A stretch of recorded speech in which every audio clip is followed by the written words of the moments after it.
So, you know, it's interesting. This goes back to our prior conversation about saying you've had such a privileged life that there's nothing that you wouldn't talk about because you've had no trauma and no interactions. You know, maybe by the time you get to be my age, you'll have had things happen to you that you don't want to share with other people. I mean, I got like sexually assaulted once at a club. You told me that. Yeah. But you didn't get sexually assaulted. He just groped you. I mean, God, you didn't get raped. No, I didn't. That might have come up. I didn't get raped, but I got touched. Groped. Yeah, exactly. Against my will. Yeah. Did you know who he was? No. He was just drunk. He looked at me. Right. After. He was with a girl, with a girlfriend. Right. Oh, creepy. Yeah. And then he just like stared at me. Oof. It was very odd. Right. And it made me very uncomfortable. I understand. But I just didn't keep that to myself. Open book, folks.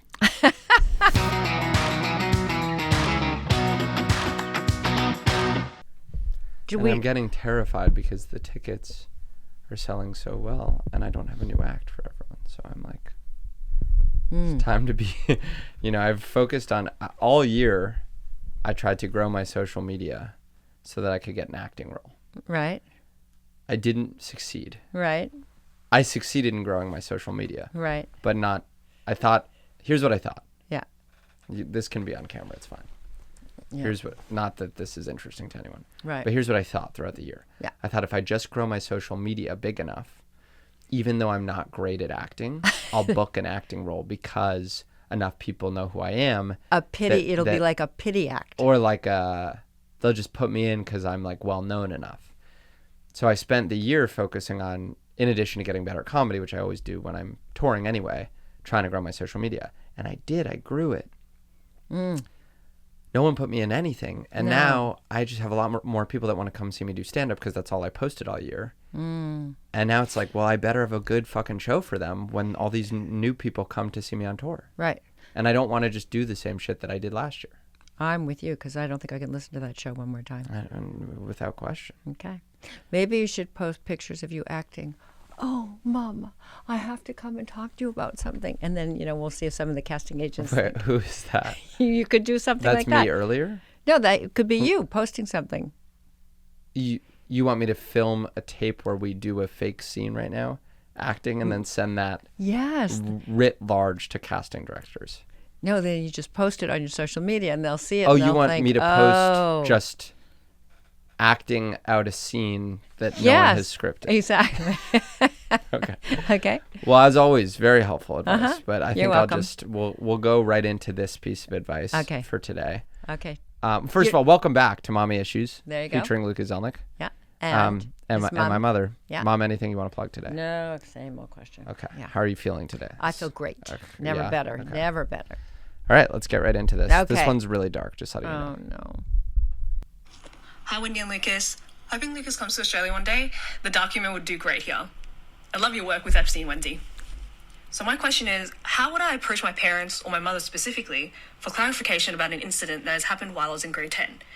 I'm 29 and don't have the full context or memory as my family was very hush-hush about it. I never willingly talked to my parents with deeper topics due to our language barrier.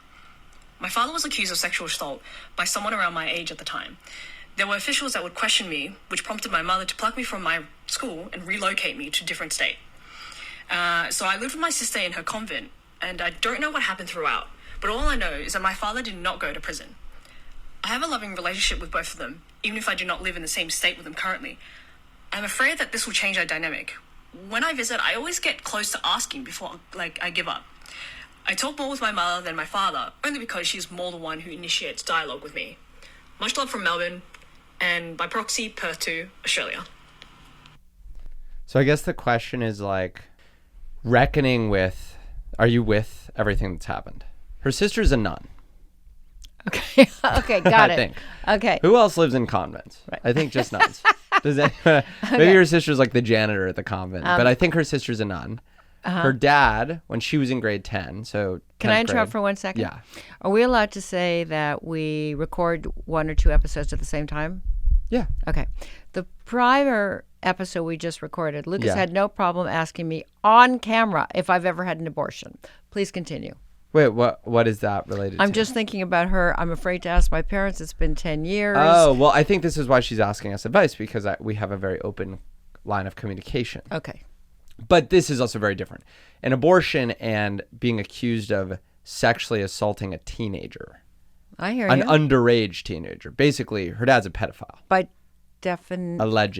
Allegedly. innocent until proven guilty, and Sure. Yeah. underage, by definition, is a teenager who's in grade 10. Please continue. What do you mean underage? In other words, you said to me he is accused of... No, I know, but sorry, 18 is technically the age of consent. So you could have legal sex with a teenager, though. Don't quote me on that, please. Okay. Please, Legal non-consensual sex. No, don't say that. There's no such thing as legal non-consensual sex. But you can have legal consensual sex with an 18-year-old. It's just yucky. Okay. Unless you're 18, in which Exactly. case it's awesome. Okay, please continue. It's actually the best. I mean, it's the worst you'll ever be at sex, but it's the most exciting it feels. Okay. So the The question is really, how does she reckon with her dad being accused of sexually assaulting someone her age, then her age? How does she initiate the conversation? And then I assume by extension, how does she handle what she learns and how to go from there with her? Do you want to go first? Well, it kind of goes back to the same topic. I mean, I actually think over the last couple years, I have learned things about you and Dad that paint you in the light of being just people who make mistakes. Mm-hmm. This is a pretty big mistake. I'll be honest. Neither of my parents has made a mistake like this. So I actually have never been in your shoes, so I don't want to give advice about that. But the beginning, the initial discomfort of the interaction could have to do with the fact that when you learn something about your parents that is disappointing, there is a slight loss of innocence every time. That's sort of what I meant when I said in the last episode, which for you all was last week, about like sort of chipping away at the pedestal. But there's a loss of innocence. There's also, if you want to frame it more positively, there's a gain of perspective, I think, that you get when you realize Your parents are human. that your parents are human, because it sort of absolves you in a way of your own mistakes, or it just reminds you that everyone fucks up. Okay, Not everyone's a pedophile. I'm jumping in here, exactly. Pedophiles are the one thing that Daddy used to always say about Jeffrey Epstein when all of the names of people would come out, right? Yeah. Is people who want to have sex with a 13-year-old or a 14-year-old, right? It's a fetish. It's a particular kind of fetish. So unless the girls looked like they were 18 or 19, were really well developed and really mature looking. Mm-hmm. I don't co-sign You don't know where that statement. Wait, I by haven't the way. finished. I haven't finished. No, just the beginnings of the statement about them being mature looking, I think, even if... No. In other words, unless you were somebody who could somehow in your mind convince yourself she's 18. Yeah. She's older than... She's not 12, 13, 14, right? Yeah. But if you're having sex, which is horrible, with a 13-year-old or a 14-year-old, right? It's a fetish. Yeah. And when I don't know if you're going to make my leap here, if somebody's a pedophile, right, which is a fetish, or what, I don't know, I'm not a professional, so I can't tell you where the roots of it are, or if you're born with it, or if it's something that happens to you at a traumatic moment in your childhood, it's unlikely that it happens only once. Mm-hmm. So I'm wondering, all kidding to the side, can we give this person the benefit of the doubt? We don't know what happened. He wasn't convicted. There's you're never saying been... there'd be more accusations? Yes, I am. Oh. It's exactly what I'm saying. Or he's just not been caught again. One can only hope that's not the case. But I'm just saying, usually where there's smoke, there's fire. Yeah. In both directions. Correct. It feels, I kind of call me crazy. Yeah. Default to believing women. And I typically default to believing teenagers that say someone sexually assaulted them, because why would they lie? And it makes their lives hell. Unless they're really short-sighted, mentally ill, or delusional, which is possible, but unlikely. Right. I think the stats, if we were just to go off statistics, we should assume that the statistics hold, which is that most people that accuse people of doing things are not giving false accusations. False accusations exist, but they're unlikely statistically. I think what this woman is saying is she doesn't know, Right. and she doesn't necessarily feel comfortable opening the can of worms. And I think that could be due to a lot of things. One is she doesn't probably know how her dad's going to interact or what the implications, or react, and what the implications of that are going to be. Say he denies it and says, well, that was just a crazy person, nothing ever happened. Then you're in a bit of a pickle. Do you want to believe him? And that is all. I think this really boils down, even though the details of it are quite disturbing, to a simple question, which is, what kind of relationship do you want to have with your parents? Do you want to have a transparent relationship with your parents, or are you okay accepting some level of living in denial? I think there's another component, which is the impact it has on your life. Has this had an impact on your life? You've moved around. Did you only move once? Did you move more than once? Does it feel like there's something going on in your house? I'm anti-secrets, as you know. But you have them. Totally. Okay. No, the feeling that there's a shroud over the house because there's a secret that nobody's talking about, that everybody knows about. It's fascinating that something like this can happen in your family and everybody sweeps it under the rug. Yeah. So I'm never for sweeping something under the rug. I feel like there's also probably a cultural element with immigrants that we wouldn't understand. And we don't know where they're from. She said there's a language barrier, but she doesn't say from where. I don't know where they're from. They're Right. Asian of some How do you kind. know? Because I see her picture. Got it. But I not really talking about Asia or any Asian cultures specifically. I think if you're an immigrant in a new country, there's all kinds of additional considerations. Because let's say this guy got arrested or went to jail. Could he be deported? Like, where are they coming from? Why did they leave where they were coming from? So there's just additional complications that, for example, would be different than if it happened. I think that comment is being made through your current lens. I'm not sure. She said grade 10. How old are you in grade 10? 15, 16? And she's now 29. So that's a long time ago.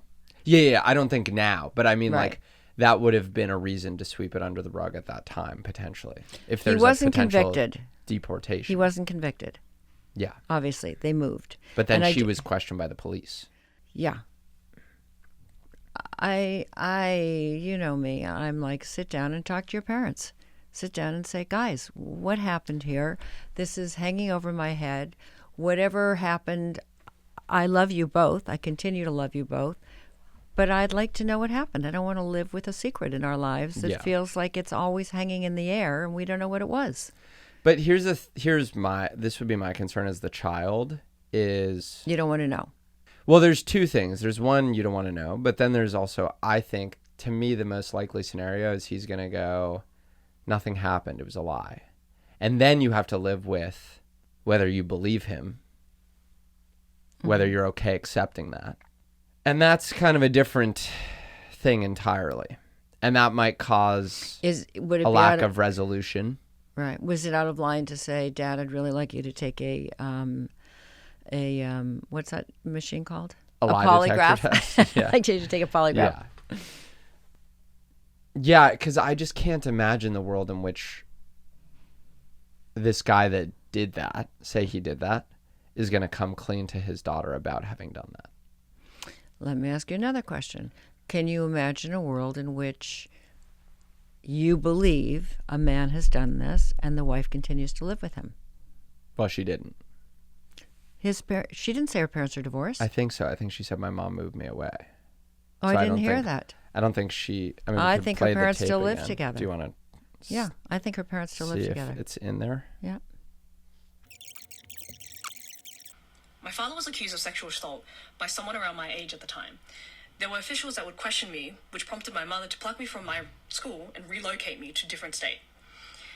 So I lived with my sister in her convent, and I don't know what happened throughout, but all I know is that my father did not go to prison.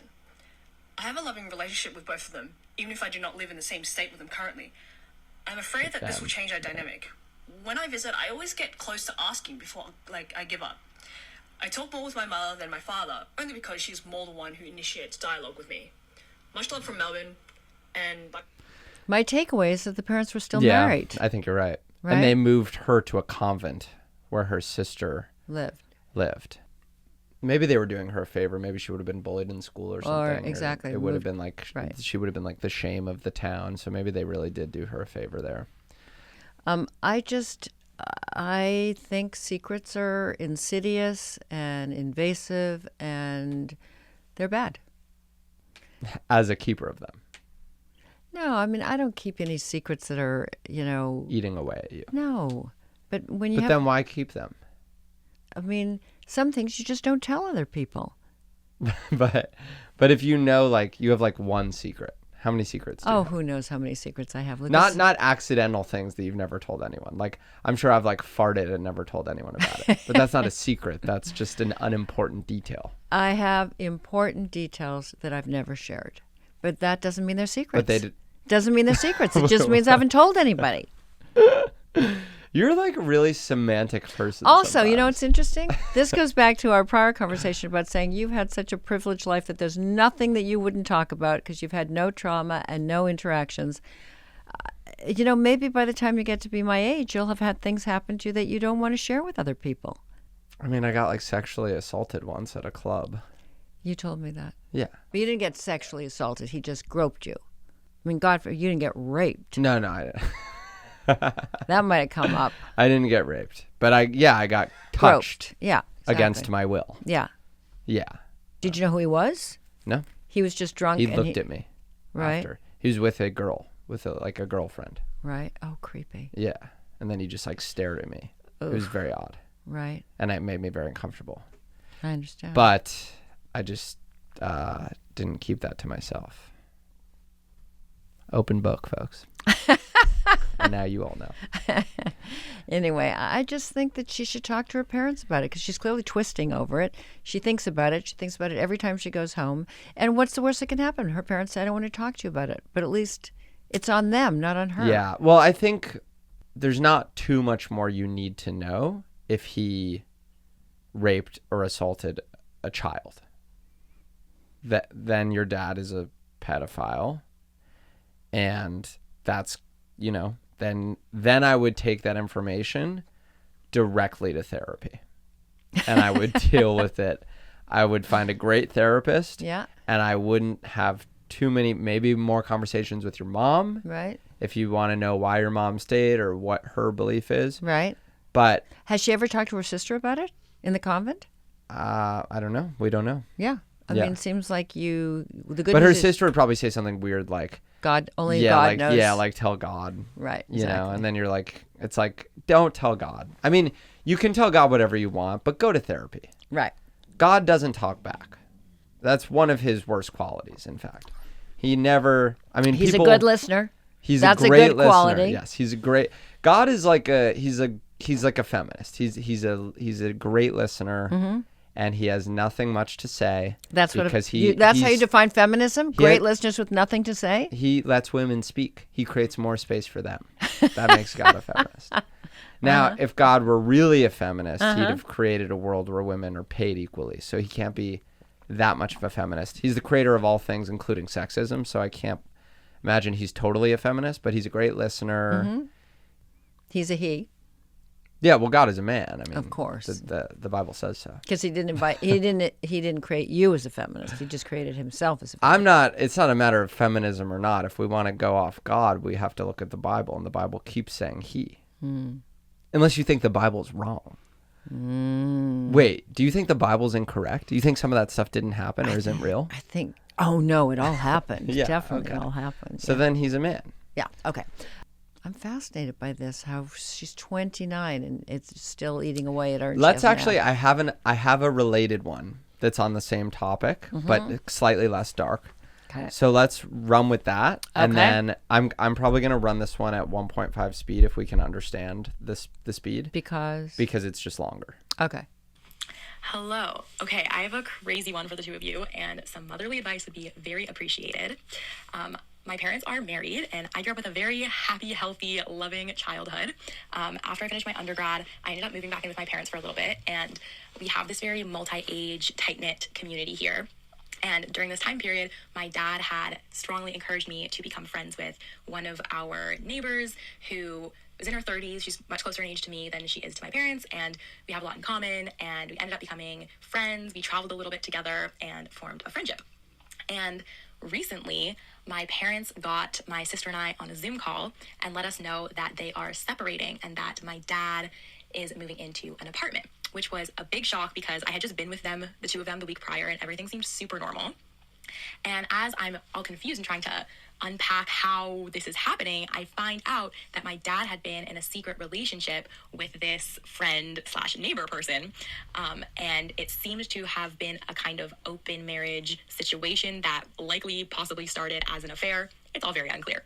So my dad had essentially convinced me to become friends with his secret girlfriend who was closer in age to me than to himself. And it was successful.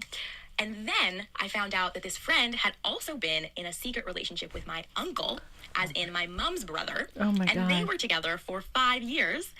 And there was a year of overlap in which she was dating both my uncle and my dad, and no one knew. So she was two-timing both of them and becoming friends with me and somehow friends with my mom. And somehow she pulled that off in secret. So first of all, would love your thoughts on that.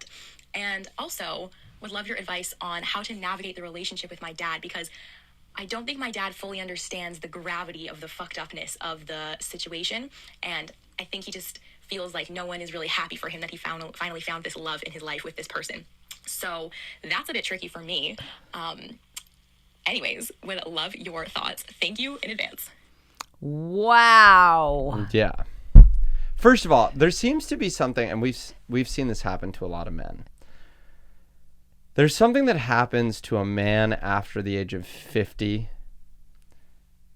It's not exactly a midlife crisis, but when it comes to younger women, they believe that young women love them. Yeah. The hubris and it's like total delusion. If you're a man over 50 listening to this podcast, and you're not. She doesn't want to fuck you. No. She wants something else, but it's not. She has daddy issues? Maybe, but I don't even think you have a real connection. I think that one of 5 are maybe a real connection. You think it's daddy issues? Because I think it's I don't know. Digging or stability. Well, it depends on whether he has money or not. I mean, we know a lot of people. I always say to daddy, she loves what he looks like while he's standing on his wallet. Yeah. I mean, it's just, but these guys are they really believe that they have a relationship of equals with these women that are 30 years younger junior. than they. It's tough to see. It's embarrassing for you. It's embarrassing. The man, not the daughter. It's I feel like saying to them, aren't you embarrassed? And they're all puffed up. No, I know. They think they're killing it. Yeah, exactly. Yeah. And it's look at yourself. Yeah. You don't realize that you're the butt of your own joke. Exactly. Okay, so this is not entirely related because this guy has not crossed any legal lines. Not entirely related to the last one. But it's still a question of how do you reckon with your dad doing something that... Let's go back for a second. The woman who's dating the uncle and the brother has befriended the mom and the daughter. I mean, come on. She's clearly like a bunny. What's that expression? Bunny boiler? A bunny boiler. I mean, she's nuts. Yeah. Yeah. So if I were you, I'd immediately be worrying. I'd be worrying about your dad because obviously you love your dad even though he's completely fucked up. I mean, she's nuts, this woman. Yeah. Yeah. So get away. Yeah. But I think she already has gotten away. But the dad because seemingly is still in love. Yeah, exactly. I'd say to her, you don't think there's anything off about the fact that she dated your brother-in-law, you, somebody else at the same time, befriended mom, befriended me. And he's like, it's called being in love. You've never been in love before? Oh, my God. Here's the thing, okay? He's going to realize one way or another, but it might take some time, that this is not going to last. But it sounds like the uncle dated her for 5 years with 1 year of overlap. So 4 years, just her. Oh, my God. and the uncle in this family. The other interesting thing is, I have to keep backing up because I'm unpacking as we're going. The parents are in an open marriage. So Maybe. I think she's not exactly sure, but she thinks she maybe. said, I think they're in an open marriage. And that the might have fact started as an affair, though. So Okay. it's like a forced open marriage Right. situation. But the mother knew. And by the way, I have like more details that I can't share on the podcast. Okay. Because she sent an original voice note, and then she asked to resend it with a little bit more anonymity. Can you tell me later? Yes. Okay, fine. Anything that informs what I'm saying or what you're thinking? It just makes the whole setting of this all a little wackier. Even weirder. Yeah. Okay, fine. But it's nothing really. It doesn't. There's no difference in any of the relationships as they relate to each other. It's all just set in a place and in a situation that's bizarre. They're Hasidic Jews. No, but that would be good. It would be good, right? You know what? This just goes back to what I was saying before. Everybody has secrets. Everybody's fucked up. Everybody brings something weird to something. I know. It's like you go, because eventually this person, if they're not already, like this person that wrote the advice, I guess she'll tell whoever she dates. But like she's going to have to bring a significant other to like Thanksgiving. And this person's going to have to meet all these characters. Wait, who It's has like- to bring somebody to Thanksgiving? The girl who called in? But I mean, the girl that called in, it's Right. like one day these parents are going to have like a kid-in-law, if she finds someone. Right. It's like you just join a grandchild. Family. No, I'm saying like this caller is a woman, right? Let's give her a name. Jill. Jill. Let's say Jill Yeah. has A partner? a girlfriend, Okay. to be really progressive. Okay. See how I did that? Yeah, very and by the way, that's not even progressive for me. It's regular. Okay, yeah. But let's say Jill has a girlfriend. Yeah. So Jill brings her girlfriend to... And then just tell the girlfriend who everybody is. Let's say Jill is a trans man. Oh, my God. Okay, go on. So he Yeah. brings his girlfriend. Uh-huh. No, let's say she's a lesbian, Okay. which is good. Yeah. And she Power to brings- you, Jill. Yeah. And she brings her girlfriend to Thanksgiving. Like, people sit with these families and will have a meal with them and not realize that all this shit is under the surface. And people do this every day. Like, it's kind of crazy that people are constantly being like cheated on and lied to and manipulated, and then they're just showing up every day doing the things that they're asked to do, getting together, feeling joy, and not completely unwinding. Do they know they're being lied, cheated on, and all those things? I or don't they know, not know? always, but I just Right. mean like we're all such animals, and then like we just participate in society as though we're not. But Or it's like- delude ourselves, or pretend. Yeah. Or But I think you need to take some space from your dad until he sort of comes back to earth, or until or take some responsibility for the impact it has on you and the rest of your family. or Yes. you can wait long enough, and if this chick really doesn't go away and you want your dad in your life, you can. And by the way, when I say take some space, I'm not talking about like no contact. I'm just talking about some emotional distance. You know what I mean? You can call a little less frequently. You can turn down a hang. I'm a big proponent of like, if you're upset, you don't always have to talk about everything immediately. In the full course of time, maybe you should. But I think you can just create some distance for yourself so that you can process how this all makes you feel first. So you have a bit of clarity on whether you're upset with this person, at your dad, both, neither.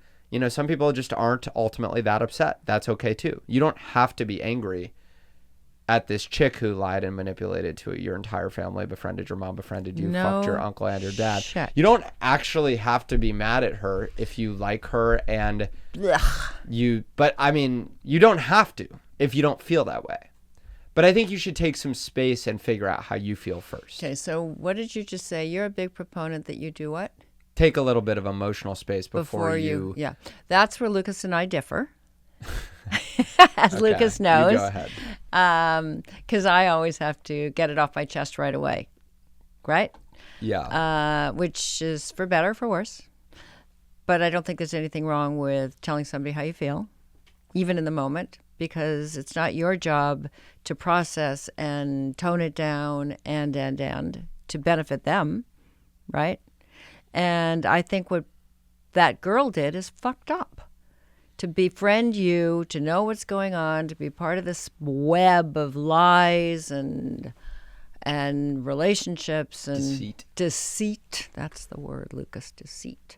I would not trust that woman as far as I could throw her. And who wants to have a relationship with her? I mean, you can if you want. I wouldn't want to. I think it's fucked up. Here's what I think about a guy over 50. Somehow I think we get dumber with age. Women seem to get wiser with age. Mm-hmm. Men It's hard to imagine they could legitimately get even dumber. seem to get dumber and more delusional with age. Mm-hmm. I think we're always delusional, but there's less to be deluded about the younger we are.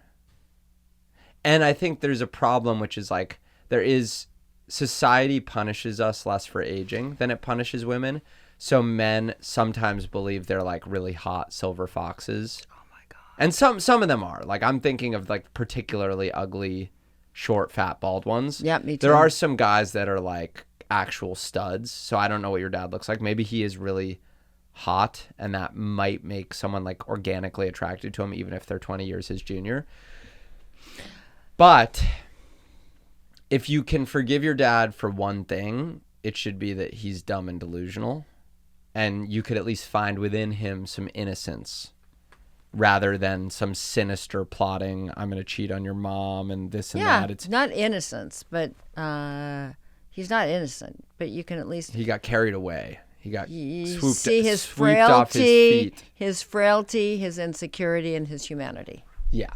Yeah. And that He's could not help innocent. you sort of forgive him or come close to forgiving or understanding why he doesn't see the light with this woman, while also taking the space you need to give him time to see the light.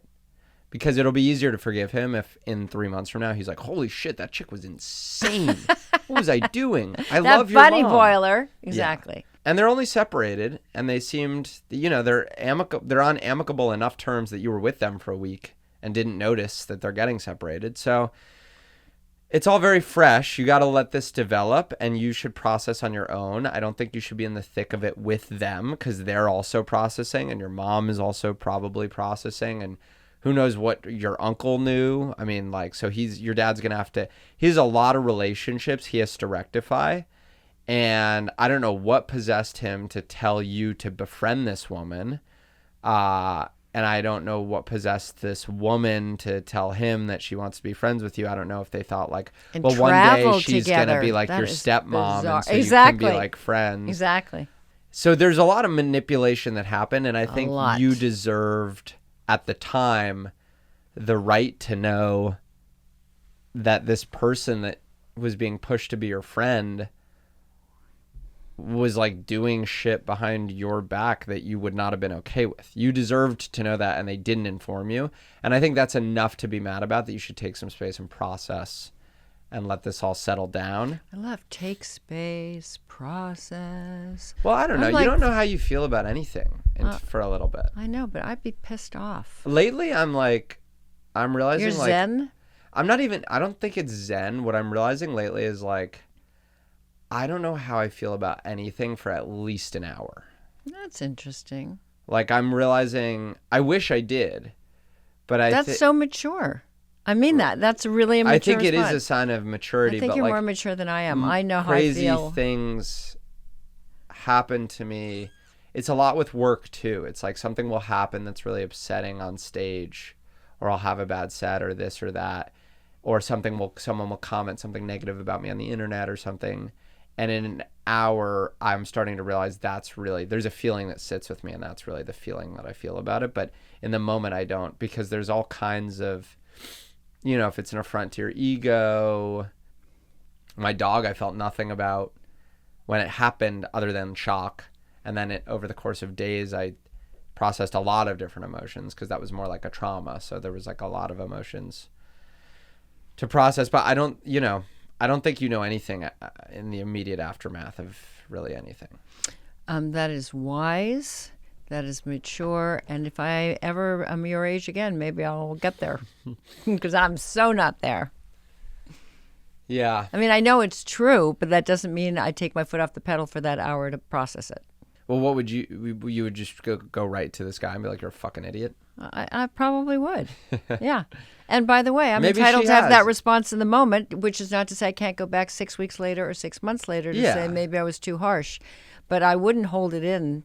I think I think you're entitled to go to your dad and say you're a fucking idiot right now, and then And process that woman. and come back with a different perspective later if you feel Totally. differently. Yeah. But me personally, when I say shit that is based on my emotion in the moment, it just adds to my anxiety later when I process it, especially if how I felt in the moment is not ultimately true to how I feel later. I'm like, oh, fuck, and I have to like go unwind all these insults I did. I guess for me, they involved her in it. It would be one thing if she finds out about it, but why involve her in it? Why make her befriend I don't know. this I mean, woman? it's definitely that's not, fucked up. Yeah, it is fucked up. But I So- just, to be like, you fucked up, it's like, I'd rather just go away and then come back. It's going to also be more impactful when you're calm, you know, when you're like, I'll never forgive you for this thing you did. After a month, it's like, oh, she means that. Versus after a day, it's like, oh, she'll get over upset. it. She's young. Yeah. She's on the rack. Yeah. Yeah. She's on the rack. I did not mean to say yes so quickly. But yeah, and also every time, like, it's true on stage too for stand up. Like every time someone says something to me in the Heckles you moment, mean? I mean, I've gotten some negative heckles. I've Right. gotten like, you suck, Right. which is like really upsets me when I hear like, you suck, just because it's like I try so hard to not suck. Right. And sometimes I do, and when I do, it just upsets me to hear. When you're not sucking and somebody says it, do you think, he doesn't know what he's talking about? Or do you immediately think, you know what, maybe I don't know it, but he knows something I don't know? Maybe, yeah. Okay. I definitely always listen to the crowd, because if someone says I suck, that's Right. real for them, Right. which means I've done something that makes it real for them. There have been times where You're someone's validating you're validating them? yeah, I mean, I know that they feel that way. I was once having a really good set at the Comedy Cellar, and two people in front were just talking the whole time. And finally at the end, because I knew the crowd was on my side, I said, you really, like, it's too late for my set, but you really got to stop. And she was like, well, you're not funny. And I felt pretty confident at that point that they hadn't listened to enough of my set to make that judgment. So I was like, I think you're just saying that because I called you out, but I don't think you really even know if I was funny because I watched you talk the whole time. So there's like that level of confidence. But when I'm Right. doing like an hour on the road and someone's like, you suck, which I've heard twice, at least once from someone that was listening, Right. like listening intently Right. and deciding that I sucked. Right. Oh. It hurts my feelings, but in the moment I don't fire back because I'm like, Don't I you try say, to distill the most honest feeling I'm having, and the most honest feeling I'm having is surprise Right. and speechlessness. Right. So I let myself be speechless. What do you say? Oh, that really hurts my feelings. Sometimes I say, yeah, You do? maybe. Yeah. Forget what I said, like, this woman, Tammy. I'll think about her for a long time. Okay. Because Yeah. she was like, it Where was in were you? Florida. Florida. Tampa, Florida. Okay. Tammy. And she was really... Tammy from Tampa. Tammy from Tampa. Yeah. Tammy. Yeah. She was clearly like left-leaning, and I had gotten on stage and I'd said something that was satirical and left-leaning, but she took it not to be satirical. Like, I have a couple left-leaning jokes. A joke, for example, that's like pro-trans, and the joke is that I'm really like a misogynist. Like, I hate cis women, but not trans women or something. And really, it's just, I'm trying to make light of whatever, the whole dynamic, and lessen the impact of, oh, someone's trans or they're not. It doesn't fucking matter. But if you hear it wrong, you could tune in to the point where I just say something negative about women. The joke's about the trans military ban. So it's like, if we're banning anyone, we I know should ban that joke. cisgender. Yeah. women. Okay. Yeah. But then if you get like hooked on that way of hearing me, you can start to hear everything from there negatively. I'll give you another example. I was in Newark this weekend. Someone gave me a negative review on TikTok. They were like, I got on stage and I said, I want you guys to bear with me. I'm in between headlining acts and I'm going to try and figure out the next headlining act tonight. And as I went, I was checking my time on my phone so I could pace the next hour. And someone commented, I was really disappointed by your show. You kept checking the time because you clearly wanted to get off. Oh. And you said you didn't prepare for the set. Okay. And I'm like, I said I was. Did the you only respond way to prepare, to him directly? I did. They said I was really disappointed by the show, and I responded the truth. I said, I thought Call I did my mommy? I thought I did a good job. Mom, my mommy says I did a good job that night. I said I thought I did a good job. I'm sorry you didn't enjoy it. Right. Because that's how I felt. I really thought it was a good show. Right.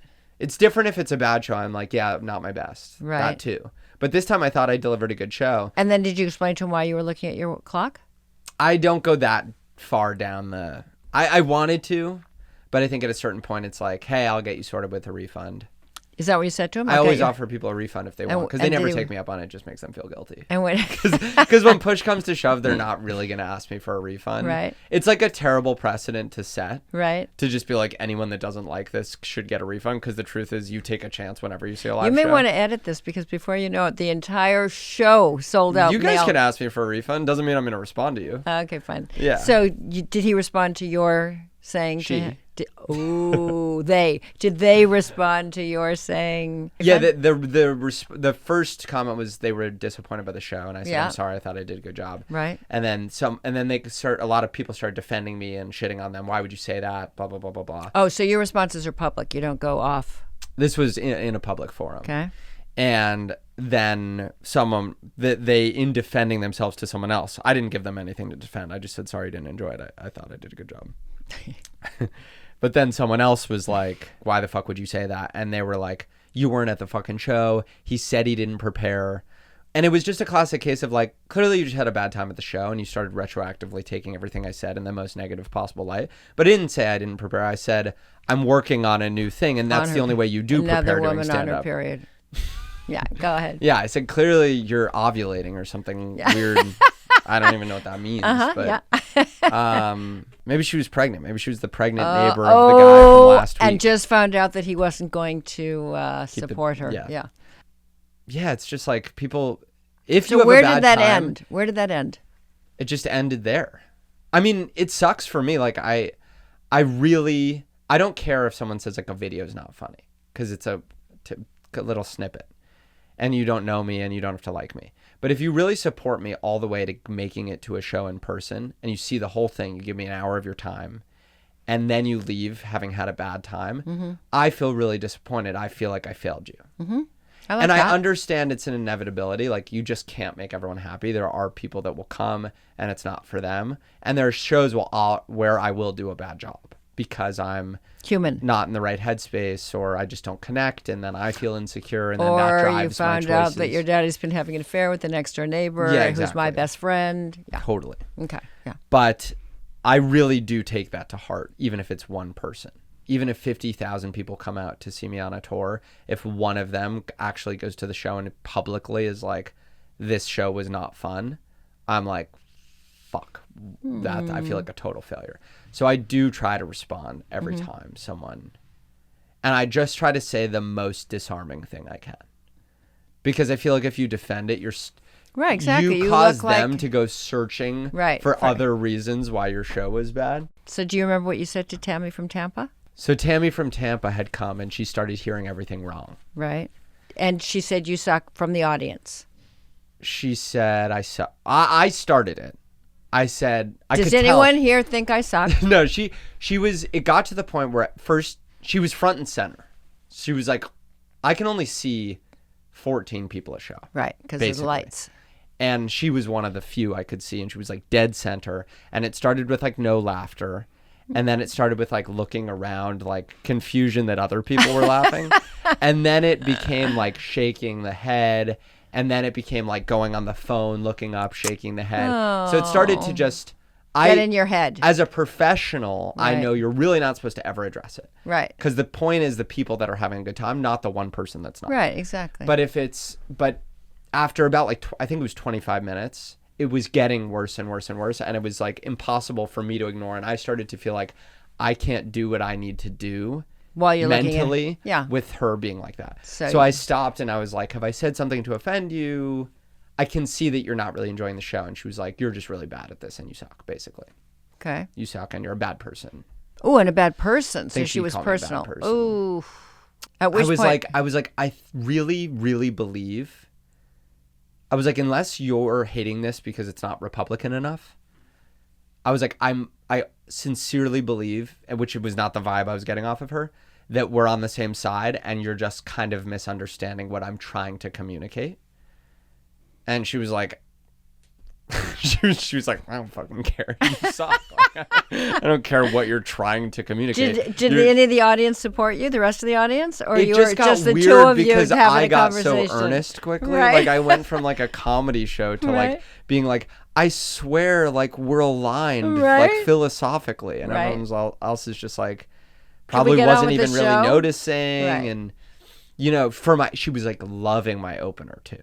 So that was like Who making was your it opener? even Antonio. Okay. So like Antonio was like crushing. Right. And then I got on and I was doing like good with the crowd, but with her in particular, she went from like busting, being like the star of the show. So she had already been like established as a character in the show because she was a little older than the other people in the audience. So she kind of stuck out. Does Antonio do crowd work? Antonio? Yeah. Antonio. Oh, sorry. Sorry, Antonio. Antonio Kareem, very funny. Look the man up. I Give know him a him. follow. Does Antonio do crowd work? Yeah, With her? he did. Okay. That night. So she had kind of established her. I don't know, if I were you, I probably would have said, Antonio, can you come back out from the green room here and vouch for me with this woman? Can you tell her I'm actually a really good person? Yeah. You want that, but it's like, it can be the smallest thing and then it just gets, it's like this little crack happens and it can happen with a whole audience or one person. And then it becomes like a fissure and then it just expands. Then a chasm. It's like every additional word you say, Yeah. yes, it becomes a chasm and then it and becomes then before you know, it's a crevasse. Oh my God, it's a Then- complete crevasse. Yes. Yeah. And so it just got to the point where it was like she fucking hated me. And I started to have like a fucking meltdown. On stage. Yeah, and I was really disappointed with myself because that's another thing I've learned not to do is like you got to keep pushing along. Right, exactly. But I started being like, yeah, like I do suck and like in my head, not out loud. But it was like, and I was losing the crowd the more I addressed it, but I sort of Right. couldn't let it go. Like Right. I'd go back to a joke and then I'd come back and I'd be like, Tammy, really not that one? And she Right. like really wasn't having fun. So there was Right. no like rapport. Right. It was like, at one point I go, you really should leave. Okay. And I was like, not because I want you to leave. But if I you're was not like, having you're a not good having a good time. time. Right. And there's no reason to stay, and you shouldn't do it on my account because you're kind of fucking me up, to be honest, with Right. how much you're disliking it. Right. And I was like, no hate at all, but you Right. should leave. Right. And that, it was a kind of an uncomfortable position to put everyone else in because everyone's kind of just like witnessing this sort of direct interaction that they Right. don't really have a dog in Right. the fight of. Yeah. And so it got worse and worse, and then I started really bombing, which Right. was my own fault for Right. addressing it at such length. And then at that point, I started going into the mindset of like, people aren't going to keep coming to see you if this is what your show is. And my maybe God, you people were will like go on spiraling the right on internet and they'll stage. say that your show is bad, and that will cause other people to see Okay. that you've had a bad show. And so it just like got worse and worse, and I'm like up there just like losing my mind in a place that like, Where were shout you? out Tampa, but like does not matter. I mean, Right. Tampa, it's like Right. anyone. Was it a big house? How many seats? No, it was like 300, Right. and I was doing 6 shows. Right. So it was like only one show of the 6-show weekend. Right. Honestly, a few of them didn't go great. After was a that rough or weekend for before me. that? Both, on either side. Okay, good. My confidence was in the gutters. Oh my that God. weekend. Did you say to Tammy, can I buy you a drink after the show? I somehow resurrected the interaction at the very end. Like Okay. I got her laughing at the very end, Right. but it was never with a joke. It was Okay. like with crowd work. She was laughing at you. No, she was kind of, Laughing she at left you. just feeling like she got a lot of attention. And I think she liked that. Okay. And I think at a certain point, she was enjoying the attention she was getting, whether as the hero of the show or the villain or whatever Right. she was. I think everyone was kind of drawing different conclusions. How do we go off on this tangent? This is a big tangent. It was all about responding when your feelings are really hurt. And what I try to do, because I get my feelings hurt a lot now in this job, all the time. Oh, okay. I want to pause and make a little commercial for my son. Yes. Okay. He's very sensitive. Yeah, but all stand-up comedians are. And the thing we're most Really? sensitive about Yeah. is our craft. It's pathetic to say. But Yeah. we have a sense of humor about everything other than ourselves and the work we put into this. It really Other is than true. that, everything else is fair Everything game. is fair game, Yeah. but us and our work. Okay, good. Yeah. That opens it And it's just right like up. because I've given up everything for this. Like I've let friendships fray, I've missed weddings, I've missed birthdays, and you try so hard. I've tried so hard to be good at this. And the truth is I'm not quite excellent at it. I'm getting better and better, and that's just sucks. It sucks to give so much of yourself. It's also rewarding. Like the flip side is that the more you give to it when you do have one of those magical nights and those amazing shows. And one of them was like at the Vic Theater in Chicago, which was a high stakes, big, over 1,000-seat house. And it just went as well as it could have from my perspective, at least. And I was like almost moved to tears. Tammy was there. Tammy was probably picketing outside the show with a sign that says, "He sucks, don't go in there." But so the flip side is true, but it's like. So let me ask you a question. Do you think, and you don't have to answer these, we can pick this up at the next podcast. Do you think, one, that being a stand-up is different than any other profession that somebody chooses where they pour their whole heart and soul into it and want to excel at? What makes this different? Because people put themselves on the line for their professional careers all the time and hopefully try to excel and do their best. First question. Secondly, when you say, I've missed weddings, I've missed friendships, I fucked this up, does it make you think maybe I should be doing something a little bit differently? No, because not to the second one. This is immediate no. I cut you off to say no. Yeah. Kind of makes you wonder if the answer is yes. Over time, Yeah. I think reflecting on the sacrifices I've made is important. And being clear-eyed about the fact that I may have made too many sacrifices is important. Mm-hmm. I do think that I'm on a pursuit of what exactly, I'm not sure. But my belief is that there's an inherent reward and a challenge and a path that I've picked that's really fulfilling. Mm-hmm. And I, by and large, am okay with many of the sacrifices I've made. This reminds me of somebody I know very, My dad. very, very well. Correct. Your first question, how is it different? Yeah. The answer is it may not be, depending on how much you care about your work, whatever Correct. that may be. Or like Daddy. Or how much you give of yourself to it. Mm-hmm. The difference between many jobs in this is many people don't give as much of themselves to their work. They have more work-life balance. They take more joy from their life outside of work than they take from their job. And the trade-off you make at stand-up, because you work when people are doing social things, is you give up basically your entire social life. You give up every single weekend and pretty much dinner time every single night forever. Mm-hmm. So it's just a different level of sacrifice. And then you also open yourself up to more criticism, potentially more criticism than many other even art forms. Like music, if you're a good singer, people are not as quick to say your song sucks as they are to say your joke sucks, because jokes are more divisive than songs.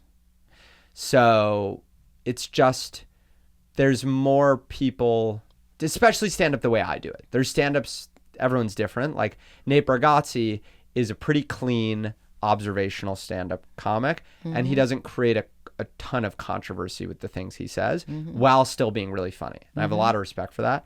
I'm like a pushy, annoying, relentless. I just do comedy differently, and I wish I could be a different type of comedian, but I'm not sure you get to choose that really. You kind of have your sensibility, and mine is just annoying and divisive and pushy and grating in a word. So I think I get criticized more than like a really good singer. Okay. But I don't want to be. Because you're a sensitive soul. Because I'm a sensitive soul. But that's okay. I understand it comes with it. You know what? We'll have this conversation a year from now and 2 years from now and see who you are and where you are. Hopefully I'll be better. Let's hope so for Tammy. Yeah. Tammy, shout out Tammy in Tampa. Tammy. Tammy, come back. Yeah. Don't. I think one show is enough for you. Okay. Love you. Love you.